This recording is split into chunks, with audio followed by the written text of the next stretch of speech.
Hi there, Jason Maraschiello here.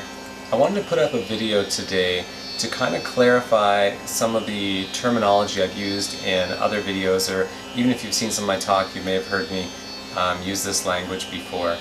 So what I'm talking about today is this concept of the four bodies. And I use this a lot with my students and in my talks. And the idea here is, and a lot of different belief structures do this, but we break down the idea of self into different parts to help conceptualize what's going on inside the self, inside the body, inside the mind, and so on and so forth.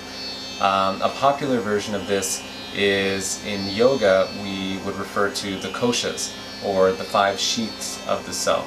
And with the koshas, it's breaking it down into the gross body, everything that's physical, the different senses, how it relates to the body, until we come down to the bliss body, the consciousness, the source, spirit, that kind of thing. And there's the school of 3 bodies, so on and so forth. I personally like to use the idea with my students of the 4 bodies.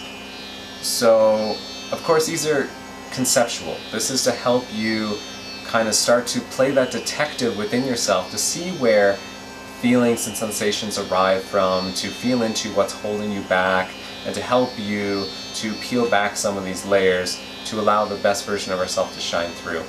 So we'll just jump into this. So the 4 bodies is going to be, the first one, the physical body. This is the container that we see of each other every day. This is everything I can feel physically. That's like physical body. Makes sense.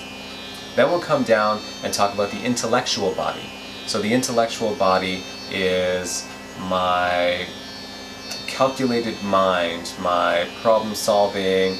It can be very attached or detached from emotion. This is just that calculated self. And then one step lower we get into the emotions. And the emotional self, maybe you can kind of feel into this, sometimes acts independently from the intellectual self. And I'll leave that for you to kind of feel into what that means to you. So we have the physical, the intellectual, the emotional, then lastly we have the bliss body. Consciousness, spark of source of true happiness. All of this kind of comes from there. Different religions also refer to this part of the self as the soul, as the spirit, that kind of thing. So ultimately, this is where we're trying to tap into. This bliss body is the source of who we really are, the I amness, the attachment to the greater source. But we have all these other layers on top of that. So by starting to feel into those other layers, it helps us recognize them so we eventually can get past them to the source, to consciousness, to true happiness. So an exercise I like to give my students is to try, say, even first thing when you wake up in the morning, to just scan the bodies, scan the layers of the self. Start with the physical. Notice if maybe you slept on your neck weird, maybe if you have any pain there, or in your lower back, hips, anything like that. And of course the challenge being not to attach positive or negative associations with that. And I'll talk about in another video the danger of kind of labeling things as positive and negative and so on and so forth. So just trying best to be the observer of the selves and the different bodies. So how are you feeling physically? And then move into intellectually. How's my mind feeling? It's quite possible to exhaust that part of the brain if we're using it a lot, and you can kind of feel into what that feels like. Maybe it's different for every person. So how are you feeling intellectually? Then how are you feeling emotionally? A lot of times people talk about being emotionally drained. So again, find what that means for you. How are you feeling emotionally that day? And then not so much tapping into that bliss body, the consciousness, it's not so much a matter of how is that feeling, but it's more a matter of, can you feel into it? Can you sense it in there? Because sometimes when we layer too much of our intellectual self and our emotional self on top of that bliss body, we start to lose sight of it. So maybe just tapping in, like, can I sense a spark of that in me today? Am I allowing that to shine through? And that's the amazing thing. By default, we all have this standard state of happiness, of mindfulness, being in the present. More so when I say happiness, I'm talking about, of course, a true happiness, meaning not when you're watching your favorite sitcom or something like that, but rather that joy, that pure joy that we see on the face of children. This is, and that's a good example. We do see it on the face of children. Everyone always says, look to children as a teacher of mindfulness. And this is because they haven't started layering on all these other parts of the self yet. So that's our default state. So that means that within us, all the time, we have this happiness. So rather than happiness being something that we need to pursue, this is why I like to say it's something that we need to uncover.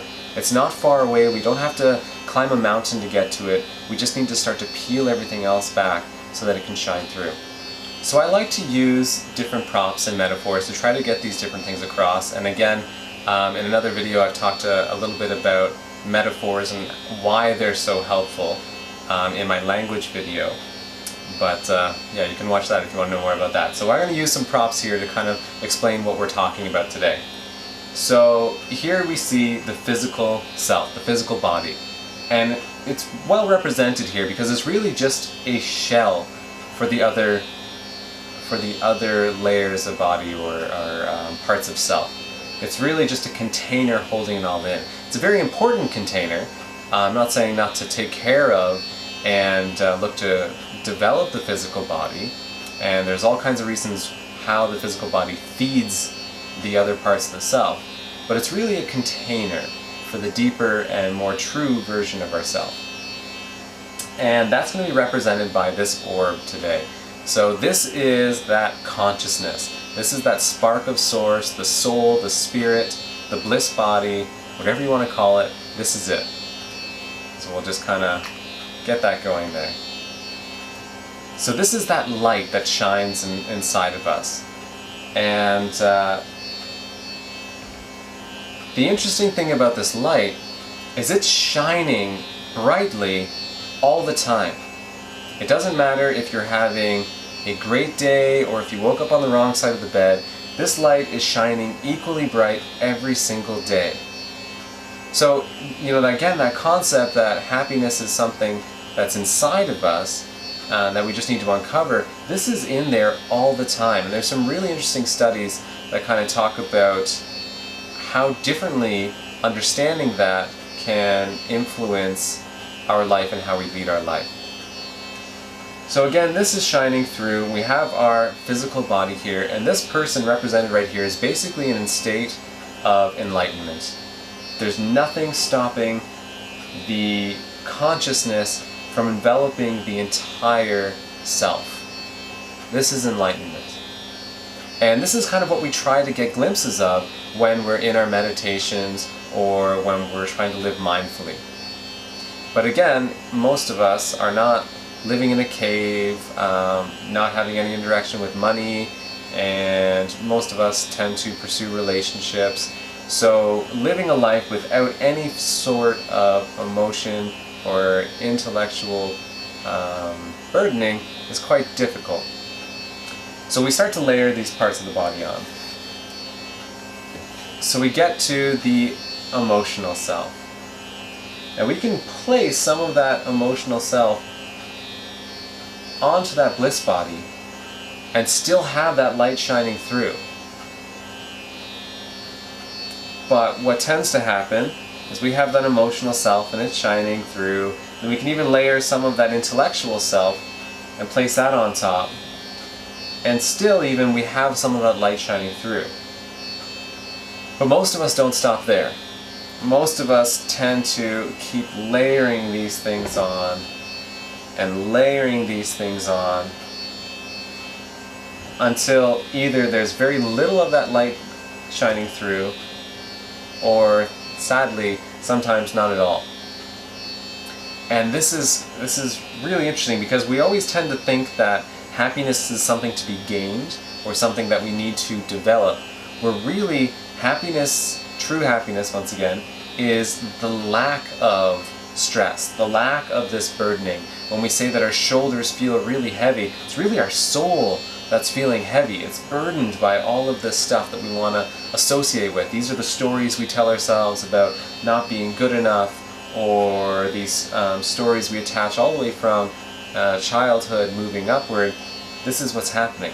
So again, when we try to live mindfully, or when we are in our meditation, the goal really, by letting go of the thoughts, letting go of the emotions, allowing them to drift by, is to start to peel these layers back and allow that light to shine through even more. So that's one way that our body, or our bodies, are interacting with each other.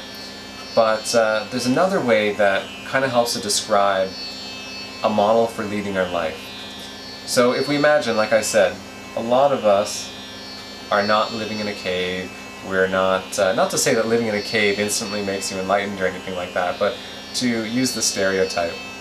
We're engaging, we're in the world around us. Most of us are connected somehow on social media, all this kind of stuff. It is requiring some degree of intellectual self. So we can allow these threads of thought to come through, and allow these to help us function in our day-to-day life. And then, again, most of us tend to pursue relationships, or at least having relationships with those around us, family, this kind of stuff. So there is some degree of emotion involved in that as well. And we can layer that emotion on. But when our emotional self and our intellectual self are in sync, we're still having light shining through. We're still allowing that consciousness, that true happiness, to shine through that. But what tends to happen, and a lot of this we're seeing more and more, is that our emotional self and our intellectual self are beginning to get out of sync. And when they go from being in sync to out of sync, all of a sudden it starts to block more and more of that light. And a prime example of this is we see it with our jobs, right? Our intellectual self tells us that we need to pursue a certain path because that's going to enable us to have enough money to buy nice things, because society tells us we need all this stuff. But deep down we know that this isn't what we are passionate about. This isn't what we want to have pursuing us or driving us forward. So again, we kind of go from that being in sync to out of sync, and we start to find that light is lessening and lessening and not shining through as much. So I'll kind of leave this video at that, because I can go on much longer, and I'll try to add on to this in different videos.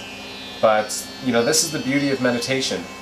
We can start to peel that back and discover the different layers of the self, and understand how we can start to allow more of this light to shine through. So good luck with it, and we'll see you soon.